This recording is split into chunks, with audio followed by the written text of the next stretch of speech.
As we speak, Professor Kindiki is either in Tanzania recouping after attending the Queenpin swearing in, or he has returned to the country. Either way, what I'm sure about is that when he returns to JKIA, he will find a very angry muscular fellow waiting for him. Na huyo jamaa anaitwa Butwa na atapiga Kindiki mbaya sana, because he's the only one who never saw Oburu's left hook coming. As we speak, this is on the cover of the Daily Nation newspaper. Oburu, it's DP or nothing. The subtext reads, bombshell, ODM interim leader Oburu Odinga has drawn a bold red line in Kenya's post-trial Odinga politics, declaring that the party will not settle for anything less than the deputy president's seat in 2027. For both President William Ruto and the united opposition, this proposition comes with some tough and consequential political arithmetic.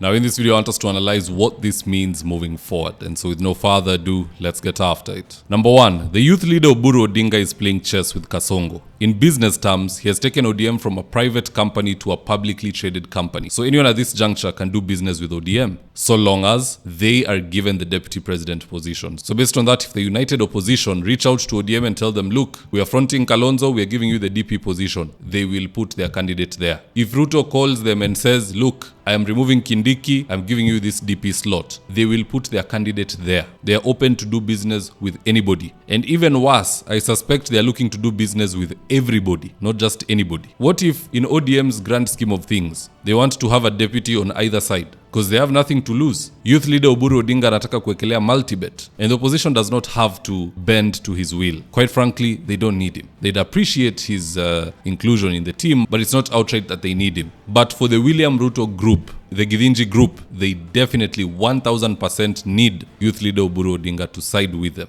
And it's so sad because this was a warning that was given to the president eons ago. Just listening to this. Life support machine ya William Ruto today ni Raila Odinga. Ikizimwa. And it is because yeye alitudharau akifikiria sisi ni watu tu kawaida. Alipewa onyo, hakusikia. It is now time to reap the benefits. Oburu youth leader, endelea kufinya. Number 2, youth leader Oburu is asking William Ruto to steal elections in 2027. How so? By Ruto picking an ODM deputy, he will have lost out on all the Mlima Kenya votes, because even the Mlima Kenya leaders like Kawanjiko and Ishungwa will have an impossible time convincing the mountain to vote for a guy who has demoted 2 of their sons in one term. I mean, can a man marry and divorce 2 daughters from the same homestead and still expect to laugh with the father? Si atapigwa nyundo ya kichwa. And the funny thing here is that the mistress this man is now bringing home hana kura na hapendi kupiga kura. Yeye anataka benefits ya kukula ile iko kwa fridge, Netflix and chill, mechi na kupotezea watu wakati. And that is why Ruto will have no option moving forward but to contract the services of a house help called Ithekon. Akuje ajaribu kupanga boma ambayo haikaliki. So long story short, with an ODM deputy, Ruto had better plan how to steal, because Mulembe Nation will not be part of that mess. Round hii mambo ya mashemeji ni kwa mpira na marriage, not politics. Lawyers will not follow Oburu into broad-based.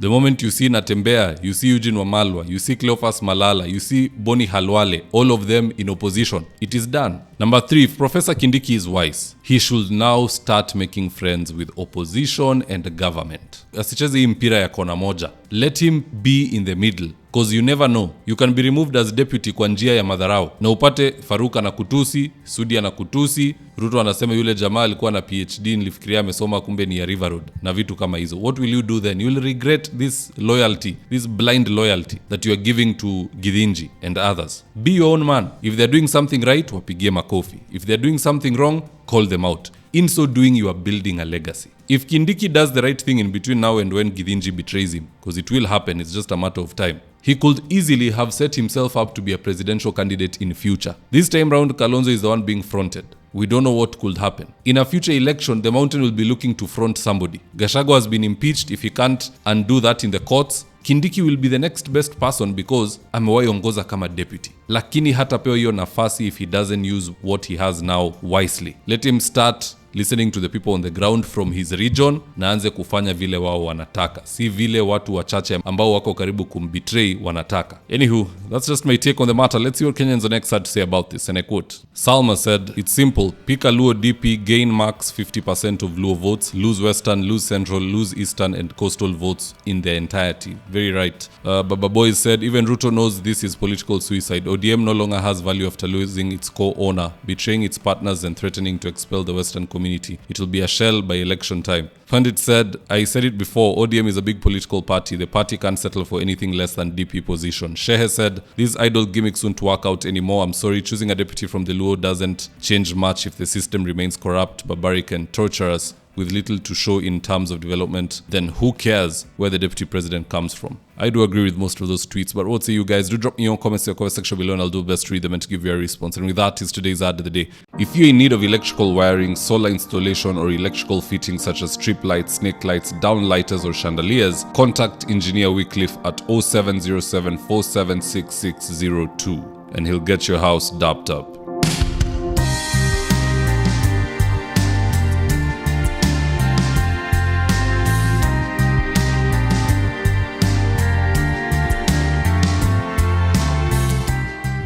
Now, if you're here for the first time, please go on and hit the subscribe button. And if you're watching for a different platform, just head on over to YouTube, search for David Wafula. Hit the subscribe button. You're going to be getting a ton of content of this nature. If politics is something you're passionate about, this is definitely the one channel that you really, really need to subscribe to. All right, guys, adios.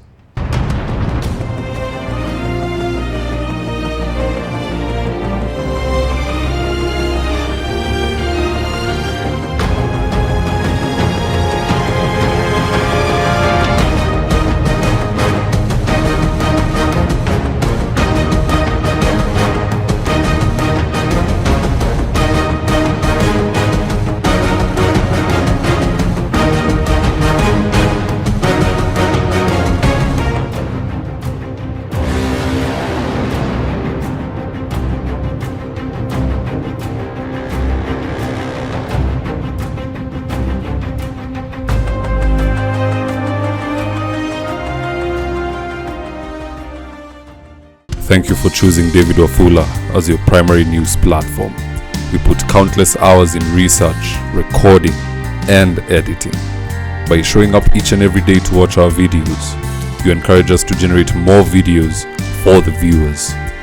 We are on a mission to inform, educate, and build a better tomorrow. To our thousands of followers in a world full of presidents, kings, and queens, you are the real gem. Adios.